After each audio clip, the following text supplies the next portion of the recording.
family. My grandfather, President Zia Rahman, understood that development was incomplete if women were excluded. He saw women as capable contributors at home, at work, and in public life. And that belief carried into the choices he made as a leader. Under his leadership, the expansion of the garment sector meant millions of women entered formal work for the first time, gaining independence and income. The creation, then, of the Ministry of Women's Affairs reflected a conviction that improving the lives of women and girls required intention and structure. These were not just policy decisions, but they were an extension of the values that he lived by personally. That foundation was carried forward by my grandmother, Begum Khaleda Zia, who understood the transformative power of education that gave women voice, choice, and confidence. Under her leadership, girls' education was treated as a right, not a privilege. Free secondary schooling, alongside programs such as Food for Education, Cash for Education, helped keep millions of girls in schools and change the course of families across the country. Her female secondary school assistance project achieved gender parity for the first time in secondary education and became a model replicated beyond Bangladesh. আমি যদি একটু সময় নিয়ে actually একটা ঘটনা মনে এসেছে দাদুর ব্যাপারে এটা বলতে বলতে দাদু যখন আমাদের সাথে লন্ডনে ছিলেন গত বছর প্রথমের দিকে উনি যখন এসেছিলেন তখন হাসপাতালে ছিলেন কিছু চিকিৎসার জন্য ওখানে বিভিন্ন দেশ থেকে নার্স ছিল ডাক্তার ছিলেন এবং একটি নার্স ছিলেন নাইজেরিয়া ওয়েস্ট আফ্রিকাতে আম্মা আব্বা একদিন দাদুকে সকাল সকাল দেখতে গেছিল তো নার্স তারপরে বললেছে যে ও আমি তো আপনার মাকে চিনেছি আম্মু আব্বু বললো কিভাবে আপনার মাই প্রথম ইলেক্টেড প্রাইম মিনিস্টার বাংলাদেশের না আম্মু আব্বু তো অবাক হ্যাঁ আপনি কিভাবে জানেন তো নার্স তারপরে বললো যে আপনাদের যে উনি যে এত কিছু করেছেন এই মেয়েদের শিক্ষার জন্য specially primary education food for education cash for education এগুলো আমাদের সরকার ওই ৩৫-৩০ বছর আগে দেখে ইমপ্লিমেন্ট করেছিল আর ওই কারণে লক্ষ লক্ষ মেয়েরা গ্রাম অঞ্চলে ওদের দেশে গ্রাম অঞ্চলে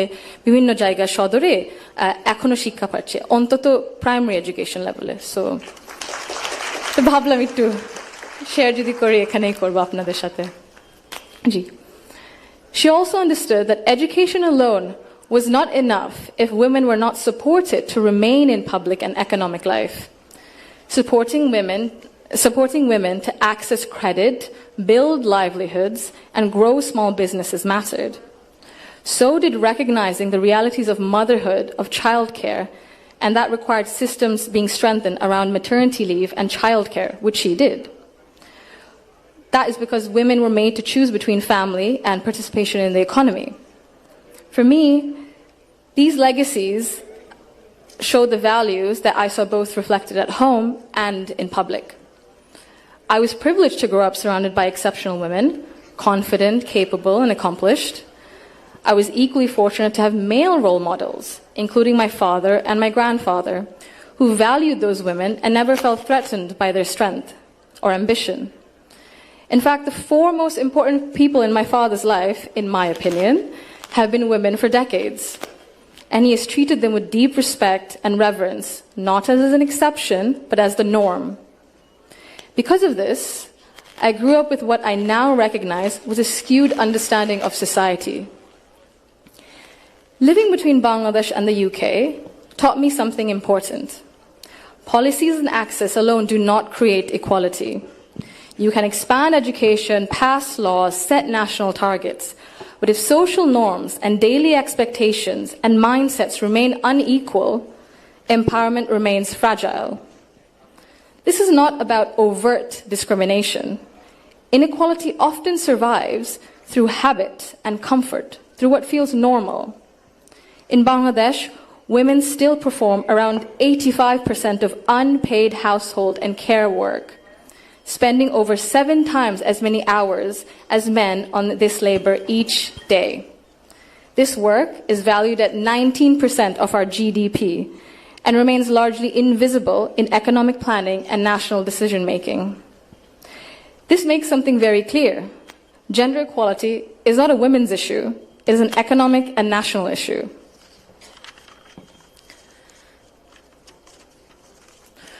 When women carry the bulk of responsibility, their participation in the formal economy suffers.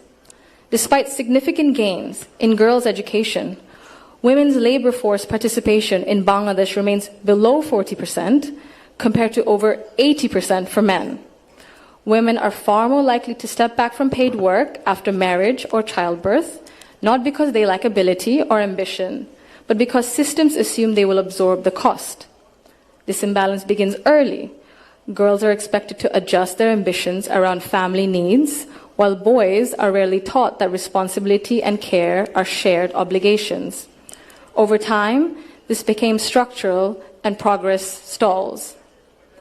Women are already leaders, and many of those leaders are in this room today. Women who have carried institutions, families, movements, and communities forward, generation after generation.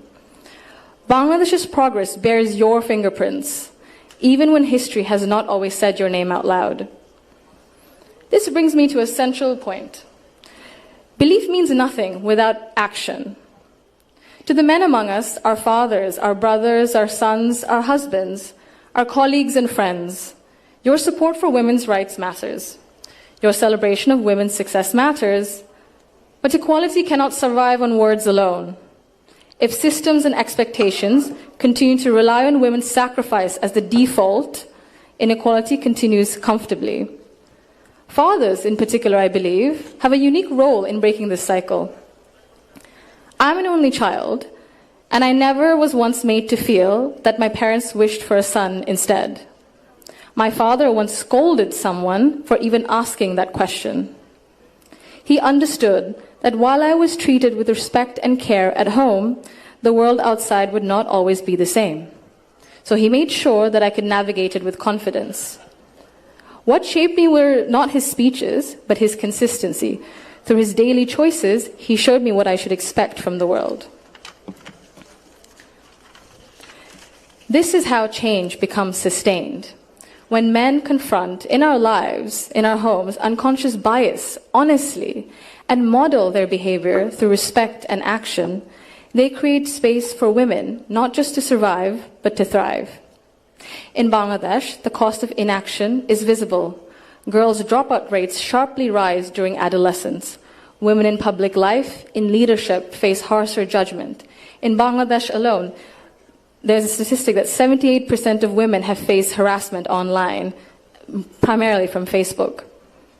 Education and opportunity collapse if inequality at home and in mindset remains untouched. And for a country facing climate change, economic and political transition, demographic pressure, Bangladesh cannot afford to sideline half its population through exhaustion and social expectation. When women are welcomed rather than sidelined, they do not only change their own lives, they change the future of their families and the future of the nation. If Bangladesh wants real progress, not symbolic success stories, but sustained national development, then empowerment cannot stop only at classrooms, only in offices or policies. They must reach our homes, our institutions, and our mindsets. And it must be the responsibility of all of us. I thank you all for engaging in an inclusive dialogue today that reflects the true spirit of progress. Thank you.